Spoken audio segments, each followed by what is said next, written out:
বুঝতে পেরেছি, উদর পিণ্ডি উদর গাড়ে।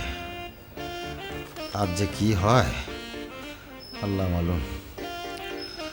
খোকনটা এই বিপদের সময় আমাকে একলা রেখে কোথায় যে গেল। তোকে আমি মেরেছি, তাহলে তো ভ্যাঁ ভ্যাঁ করছিস কেন? যা তরকারি খা।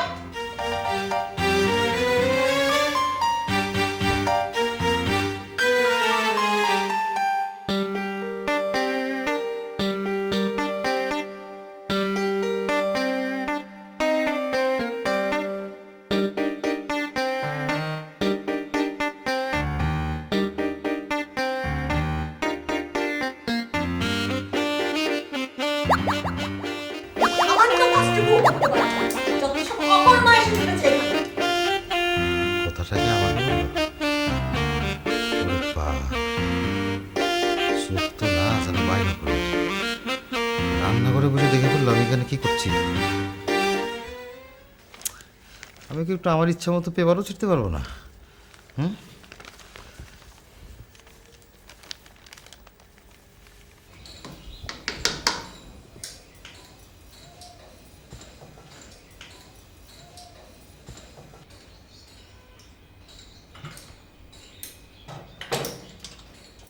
সালমা, এদিকে আয়। চল চাটা দিয়ে আয়।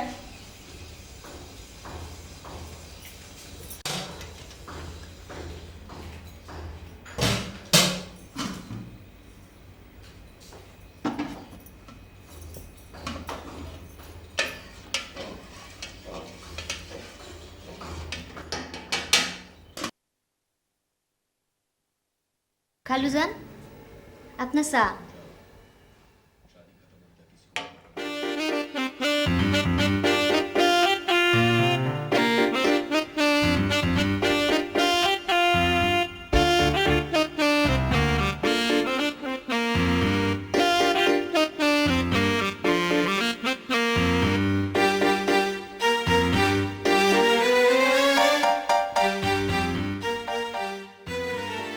আবার হয়েছে এক জ্বালা। এদিকে একে সামলাও, ওদিকে ওনাদের। এক একজন বেশ সুখেই আছেন, একজন তো সারাদিন কাজ নেই কাম নেই, শুধু ঘরের মধ্যে বসে পেপার পড়া আর চা খাওয়া।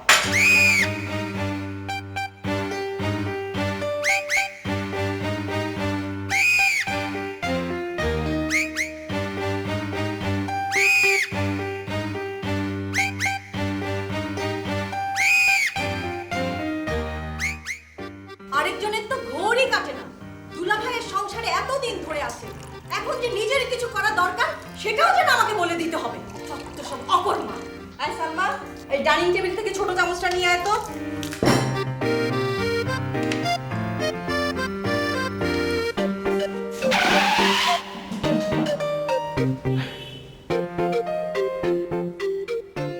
তুলা ভাই কই? তুলা ভাই খালু তো ঘরে। তুই নাই মাত্র করলে রান্না করে? আমি তো খালাম্মার কথা বলছি। যা।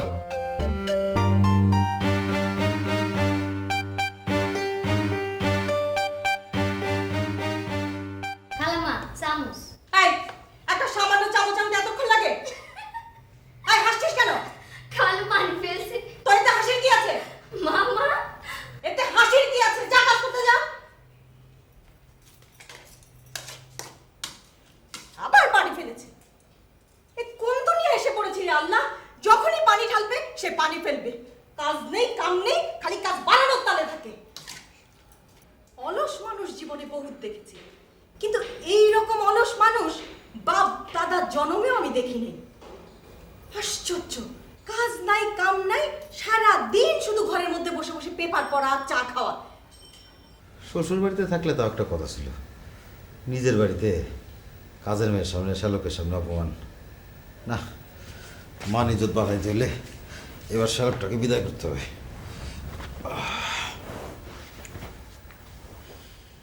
মিচকা শয়তান, ভাইটা হয়েছে আরেক শয়তান। দাঁড়া, তোরে যদি আমি সাইজ করতে না পারি তো আমার নাম আসিয়াই না। বুড়ো ভারী, বিসিএস এর বয়স যায় যায়, তাও আক্কেল নাই।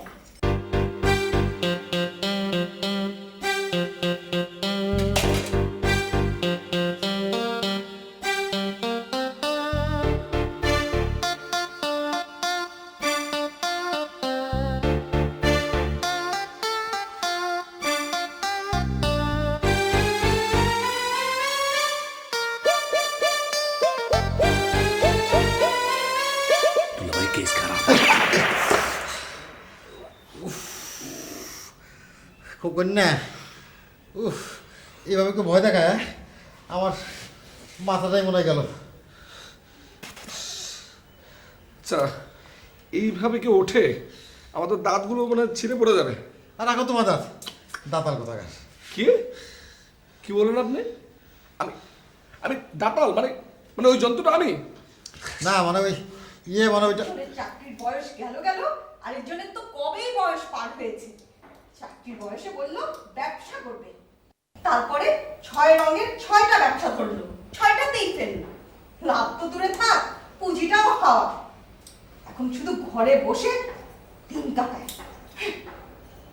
বলি যদি ব্যবসাটা করতে না পারে তবে হাতে চুড়িমালা পরে রান্না বান্না শিখলেই হয়, আমাকে আর জ্বালাতন করা কেন? দুলাভাই শুনেছেন, কথাগুলো কিন্তু আপনাকে উদ্দেশ্য করে বলছে। রান্না পারেন? রান্না হাতে চুরি পরে রান্না করে যেতে বলেছে। চলেন দুলাভাই আপনাকে দিয়ে আসি, চলেন। মস্করা করো না। তুমি নিশি কুটুম্ব হয়ে আমার ব্যবসা লালবাতি না দাঁড়ালে আজকে আমার এই অবস্থা হয়? দুলাভাই আপনার এই সন্দেহের বাতিকটা কিন্তু খুবই খারাপ। আরে আমি আপনার ব্যবসা কি করলাম? আমি কোনোদিন আপনার ব্যবসার কোনো জিনিসপত্র টাকা পয়সা ছুঁয়ে দেখেছি? হ্যাঁ, সবসময় আপনি এই ধরনের কথা বলেন। না তা অবশ্য শুয়ে দেখো নাই। তাইলে কেন কেন বলছেন? ভাগ্যিস আমি আপনার আপন শালা, তা নাহলে আপনার এই ধরনের অপমানজনক কথা শুনে আমি কবে বাড়ি ছেড়ে চলে যেতাম। আরে রাগ করো কেন, তোমার সাথে একটু মস্করা করলাম। দুইজনকেই আজ চূড়ান্ত নোটিশ দিচ্ছি। ওই যে শোনো, ডাইরেক্ট অ্যাকশন। 2 দিনের মধ্যে যদি কাজের ব্যবস্থা করতে না পারে তবে একজনকে আমি ঘাড় ধরে বের করে দেব, আর আরেকজনের ব্যবস্থা আমি নিজেই করব।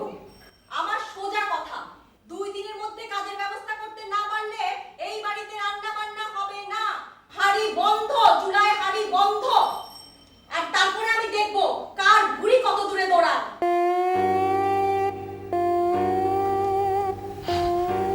দুলাভাই সময় কিন্তু আর 2 দিন। আচ্ছা সেটা কি আজকের দিন ধরে নাকি আজকের দিন বাদ দিয়ে? জিজ্ঞেস করে আসি। যাও। না না না, আপনার বউ আপনি জিজ্ঞেস করেন।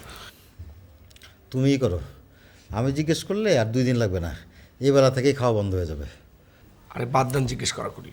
শোনেন, আপা রাগলে কিন্তু 7 দিনের আগে রাগ পড়ে না। তাহলে এটাই চূড়ান্ত সময়সীমা, কি বলো? হ্যাঁ, তাই তো মনে হচ্ছে।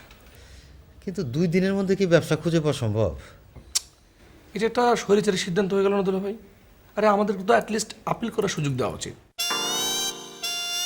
শুনতে চাওয়া উচিত ব্যবসা শুরু করার আগে আমাদের কয়দিন সময় লাগতে পারে।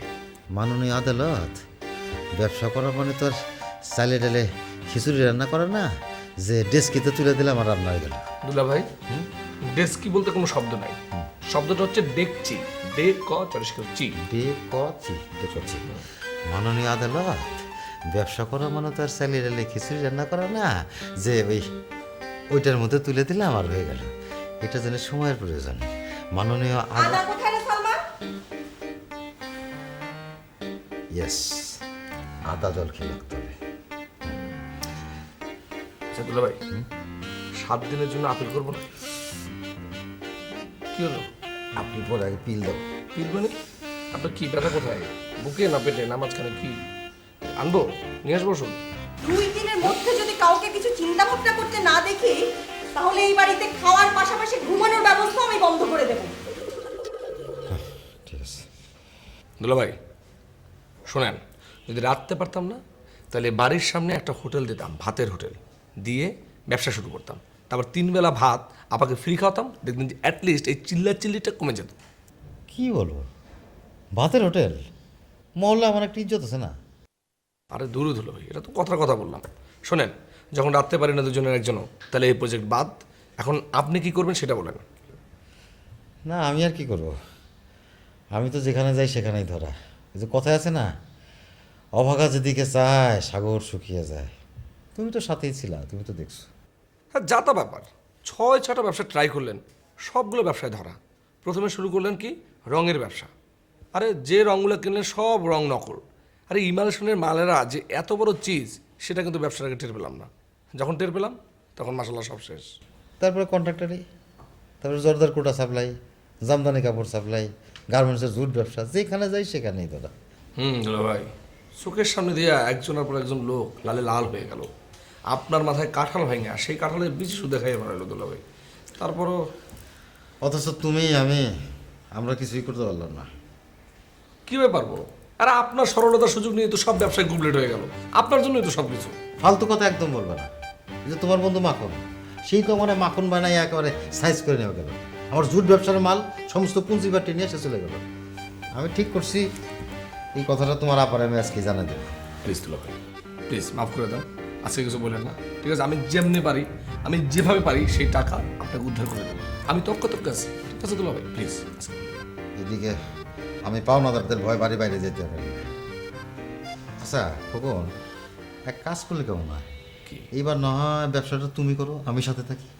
জি মানে দুলাভাই, আমি হ্যাঁ মানে নতুন ব্যবসা? হ্যাঁ, তুমি তোমার ডানা কাটা পরিজনে তো কিছু একটা করতে হবে না? আমার তো নাহলে বাপদাদার বাড়ি আছে, অন্তত ভাড়া তুলে খাইতে পারবো। তোমার কি হবে? হ্যাঁ, দেখি কি করা যায়। করো একটা কিছু করো। এই দজ্জাল স্ত্রীর হাত থেকে আমাকে রক্ষা করো।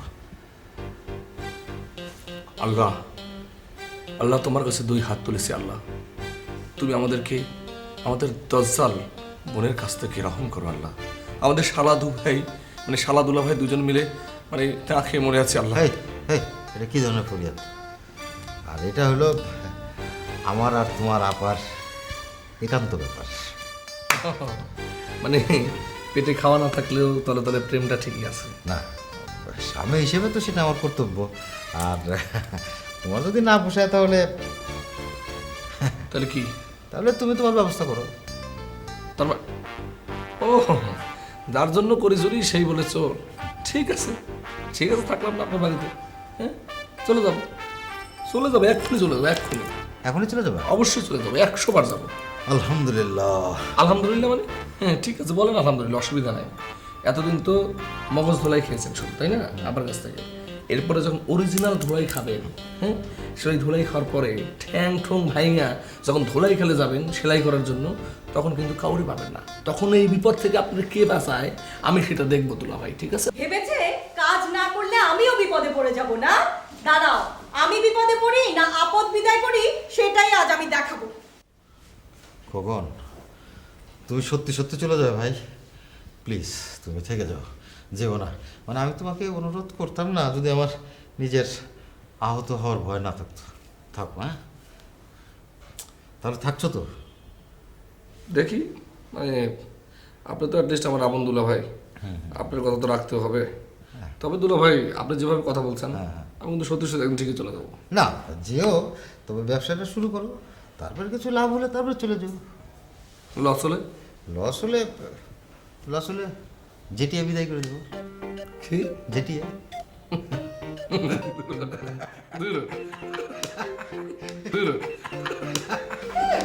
আবার হাসাহাসি হচ্ছে। যত খুশি হাসাহাসি করে নাও।